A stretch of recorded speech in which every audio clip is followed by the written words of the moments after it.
Hi friends, Ruchi Sharma is my favorite personality. So that's also one of the reason why I've taken this article and making a video on that. This article is published in Times of India on June 2nd Tuesday, and as you can see it is talking about lockdown, coronavirus, and this article by Ruchi Sharma is interesting in many ways. The objective is not to highlight who is wrong and who is right. It is very easy to point out negative or positive retrospectively, and especially during the time of coronavirus, which is itself a very uncertain kind of prodigy, wherein no one knows where things will end. So far, we are still fighting with coronavirus, and we are not in a position to see the end of the tunnel. So we are not pointing any mistake on anybody's part. The objective is to have a learning, to understand where we have gone little wrong in terms of India, whether the lockdown put in India was right in perspective. Did we totally copy the Western, who are rich people, who are rich countries? India is still an emerging country, developing country, and in many respects we cannot copy the Western world, which is comparatively far richer than India. India has its own problem. We cannot copy paste the Western countries. This is what Richie is talking about. As many of you must have seen, Modi's have downgraded India. In many of the article written today, Modi's have gone downgraded India after a gap of almost 20 years, 21 years, 22 years, wherein they say that Modi's do not have downgraded India because of corona pandemic. It is because the governance in a country is still very backward, very lethargic, very slow. Though ease of doing business has improved, but still we are lacking on many fronts. Our GDP has been consistently going down.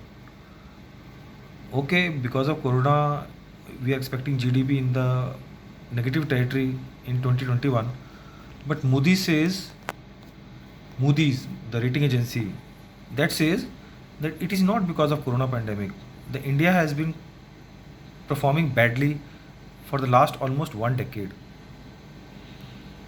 NPAs, non-performing assets, the banking industry is too badly governed, loans given to so many not recovered. Our financial system is very badly governed. Now coming back to the article, what the article says. Now the article says India backs off a lockdown strategy the elite cheered on but the poor could not cope with. Here he wants to say that India copied the West when it came to lockdown. Now, lockdown is a good strategy wherein you slow down the growth of the pandemic, the infection of the coronavirus. But then he says, my first concern was that in its usual way, India was copying measures that rich country take to protect its public safety and welfare. But low income countries like India, they cannot afford. He says for countries like India, no one advocated total lockdown because we have so many unemployed people. And closing the economy will lead to more hunger and death. So during the four phases of lockdown, we have seen so many things happening. In Mumbai, many came in front of railway station Bandra in the lockdown phase 1, they were lathi charged, sent back home. In Surat, laborers were lathi charged. Then later on in the lockdown, many started walking home. So we cannot copy the West. Western countries are very rich. They can afford a lockdown, but not we, the Indians. Now, later on in the article, he says, now we all know that during the coronavirus pandemic, even now, the during the first few weeks, government only allowed government hospitals and laboratories to test coronavirus. Only later on did the private labs jumped into testing the coronavirus. Here too, the government fixed a rate of 4,500. The private labs cannot charge more than 4,500 per coronavirus test. This is when the Supreme Court jumped in. It says the test should be free. The government was also confused, center and state, because the test is costly, and who is going to face it? If it is to be free, somebody has to pay for it. The private labs will not pay for it, otherwise how will they survive? They will sink, डूब जाएंगी. So there was a lot of confusion. Now later on, as we have passed through various phases of lockdown, private hospitals have also started treating coronavirus patient. So now here Ruchir comments on government hospital. He says, early on the government set aside beds for coronavirus patient only in the government hospitals, which the privileged fear as hellholes. A friend was only half joking when he told me, a friend of Ruchir told him, even if the virus isn't going to kill you, getting sent to a government hospital will.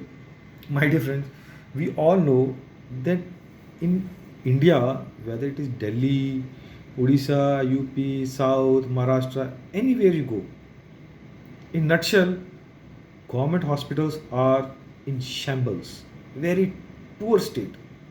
Nobody wants to go to government hospitals.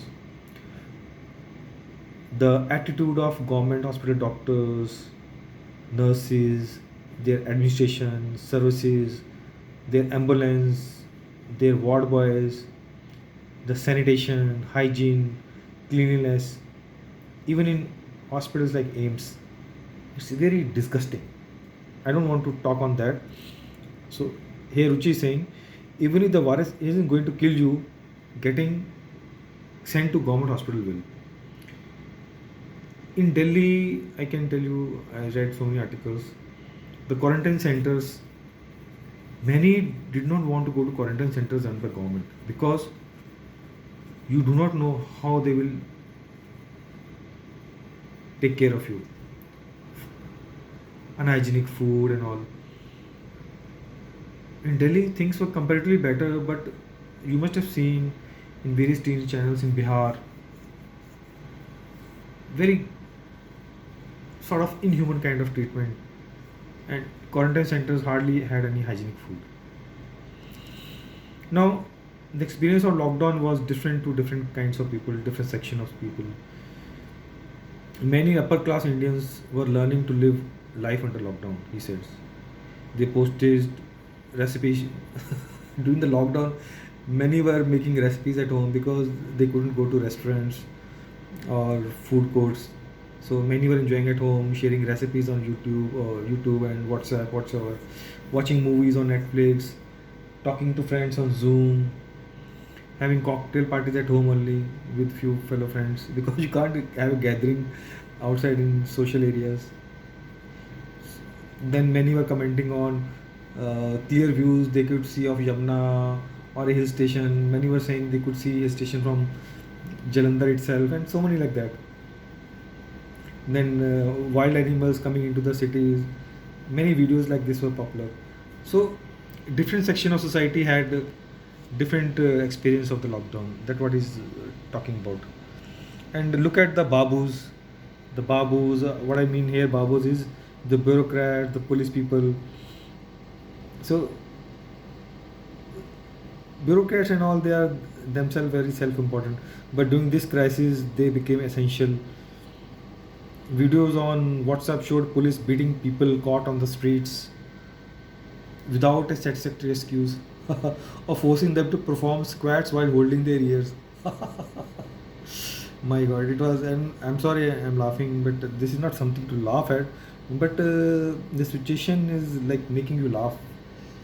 See, the police people are singing songs, then they are doing moral policing, then those on the streets they are asking to do sitting and on holding your ears.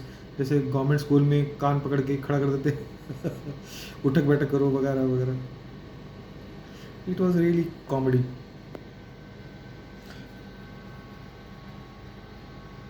So that's all what I want to say.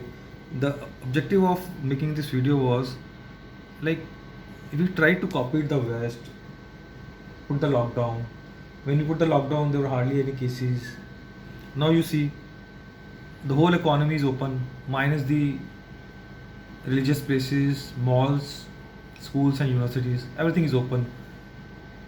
Coronavirus, as of now, India is going to touch 2 lakhs active cases, 2 lakh cases. Now India is among the 7th country, top among the 7th, at the 7th place among the top countries. So situation is really pathetic. Now ultimately the government had to depend on the private sector hospitals. Now many are going to private hospitals, shelling money. Look at Maharashtra, they had to take over the private hospitals because they hardly had any hospitals.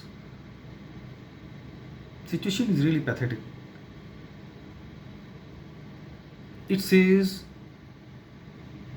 a saying goes like this, and my father and many of my elders they always say, "Stitch in time saves 9." This is a story wherein it says a group of people going by a big boat having sails on it. So strong winds came. One of the curtain it tore. अरे बाद में repair कर लेंगे. Another. So and later on the ship sank. So my dear friends, there are few things which we need to do on time. Like in India, Indian economy is suffering because the banks have gone into doldrums. Non-performing assets are very high. What steps you have taken right now, merging the banks, making them strong, this should have been taken long back. I'm a doctor myself, so I can comment on health infrastructure. Our health infrastructure is very weak, very weak. If the government do not have money to open the government hospitals, at least let the private hospitals come into the picture. Let them make more hospitals. Let them earn profit, and people get encouraged. So lot many people jump in and make even more private hospitals. I'm saying that unless or until somebody makes a profit from a business, why many will jump and make private hospitals? If there is a profit, then only investment will come, no? So let private hospitals earn profit. Let the world go around in India and the world that you can earn profit from a private hospital too. Then look at it. Many will come, open more private hospitals because the supply will be more, competition will be more. Naturally, many Indian public will benefit from it. When the competition more, the prices will fall down. Just like we experienced when many telecom companies were there: Vodafone, Airtel, Aircel, Jio, Reliance Communication, so many. So you could go to any Idea, you could go to any and get a SIM, and the rates less.